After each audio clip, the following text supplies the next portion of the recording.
Imagine you're trapped in a room with a monster. Not just any monster, a creature strong enough to tear you apart in seconds. A creature that feels no mercy, no compassion, no guilt. You know you're in danger.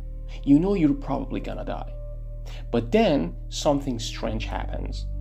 Instead of attacking and killing their victims quickly, the creature smiles, it laughs, it begins mocking you. It reminds you of your worst memories. It reveals your deepest fears. It knows exactly what to say to make you suffer. And that's one of the strangest things about Deadites. Throughout the Evil Dead franchise, Deadites rarely behave like ordinary monsters. Most monsters simply hunt. Most monsters simply kill. Deadites do something different. They seem to enjoy tormenting their victims long before delivering the final blow. They laugh when people cry. They smile when people panic. They seem to take genuine pleasure in emotional suffering. But why? If their goal is simply to kill, then all of this seems unnecessary. So today we are exploring a disturbing theory. What if Deadites aren't trying to kill people as quickly as possible? What if their true goal is something much darker? Hey guys, hope you're doing great. Welcome back to the Horror and Beyond Show. Let's start with an obvious question. Why don't Deadites behave like predators? Think about a wolf. A wolf attacks because it's hungry. Think about a shark. A shark attacks because it needs food. Even fictional monsters usually have a clear purpose. You know, they hunt, they feed, they survive. Deadites don't seem interested in any of those things. In fact, many times they appear more interested in talking than attacking. Let's say they mock, they taunt, they joke, they insult. They deliberately prolong fear. This is incredibly unusual. Imagine a lion catching its prey and then spending an hour insulting it before eating it. It sounds ridiculous. Yet, that's exactly the kind of behavior Deadites display again and again. Which suggests something important. Deadites aren't acting on instinct. They are acting with intention. Everything they say, everything they do, every cruel joke, every disturbing smile, every burst of laughter, it all seems deliberate. Almost as if they are trying to achieve something beyond simple violence. I will kill you like I killed your boy! Here's where things become truly disturbing. When Deadites target people, their primary focus is not physical harm. Instead, they attack something much deeper, the mind. Think about how often Deadites exploit fear. Not random fear, but specific fear. They seem to know exactly what hurts, exactly what scares, exactly what breaks a person emotionally. This isn't accidental. Deadites consistently target insecurities, regrets, guilt, and emotional weakness. They don't just want victims to die. They want victims to suffer before they die. And there is a huge difference between those two things. Physical pain eventually ends. Emotional pain can linger. Emotional pain can destroy confidence, relationships, hope, the will to fight. And perhaps that's exactly why Deadites use it. Because a terrified victim is vulnerable, but a hopeless victim is defeated. Or a person who still believes they can survive is dangerous, but a person who has given up is not. Deadites seem to understand this better than anyone, which raises an unsettling possibility. Maybe fear isn't merely a tool. Maybe fear is the objective.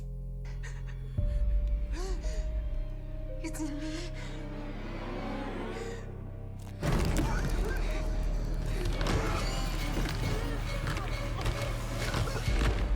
Many villains use cruelty to achieve a goal. Deadites seem different. For them, cruelty often appears to be the goal itself. Think about it. If a Deadite wanted only death, there would be no reason for mocking, no reason for humiliation, no reason for emotional torture. Death could happen immediately. Instead, they choose the slow route, the painful route, the cruel route. Why? Because suffering appears to matter. Deadites don't simply hurt people, they enjoy hurting people. And enjoyment is the key word. There is a noticeable sense of pleasure in their behavior. Let's say when they laugh, when they grin, when they celebrate. Almost as if emotional destruction is a form of entertainment. Imagine a child pulling the wings of an insect. Not because it's necessary, but because they enjoy having power over something weaker. Now, imagine that idea amplified by an ancient demonic force. A force that sees human beings as fragile, temporary creatures. A force that views suffering as a game. Suddenly, the behavior of Deadites begins to make sense. They aren't merely destroying bodies, they are enjoying the process. I'm all right now, Ashley. Come on, lock the chain, let me out. I'm all right now. It's your sister, Cheryl. Now, we know Deadites laugh constantly. But why? What does the laughter actually mean? At first glance, it seems like ordinary villain behavior. But the more you think about it, the stranger it becomes. Their laughter often appears at very specific moments. Let's say when someone loses hope, panics, or realizes they are trapped, or when someone breaks emotionally. That's when the laughter becomes loudest, almost as if they are celebrating. Perhaps Deadites laugh because they see humanity as weak. Perhaps they laugh because they find human suffering amusing.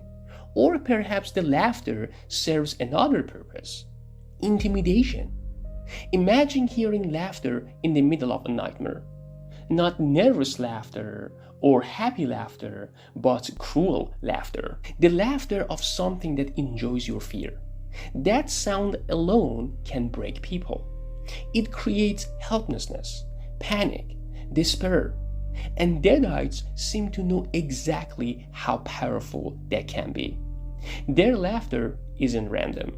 It's a weapon, a psychological weapon, one designed to make victims feel small, powerless, and alone.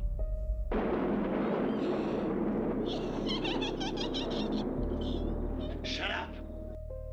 So, here's the theory. What if Deadites don't feed on flesh? What if they feed on suffering? Not literally, but emotionally, spiritually, psychologically. What if the true purpose of their behavior is to generate as much fear, despair, and misery as possible? Then I believe, suddenly, everything begins to fit. The mocking, the insults, the laughter, the emotional manipulation, the cruelty, the endless psychological torture. All of it serves the same purpose: to maximize suffering. Because from a Deadite's perspective, death may simply be the ending. The real prize is everything that happens before it. Let's say the terror, the hopelessness, the panic, the grief, the emotional collapse. That is what they truly seem interested in. And if that's true, it makes Deadites far more frightening than ordinary monsters. Because ordinary monsters kill. Deadites break people first.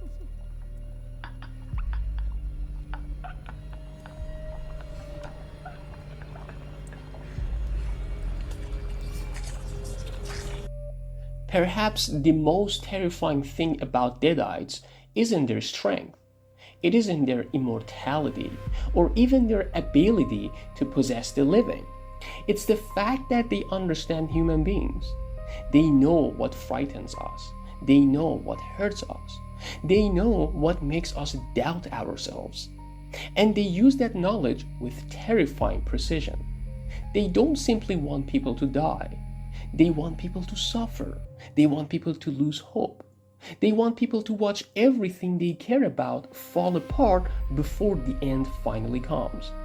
And maybe that's why Deadites laugh. Not because they're random, but because in their eyes, the suffering of humanity is the greatest joke of all. And that's what makes them some of the most terrifying monsters in horror history. But what do you think? Why do Deadites mock their victims? Do you agree with this theory that they enjoy human suffering? Or do you think there is another reason behind their cruel behavior? Let me know your thoughts in the comments below.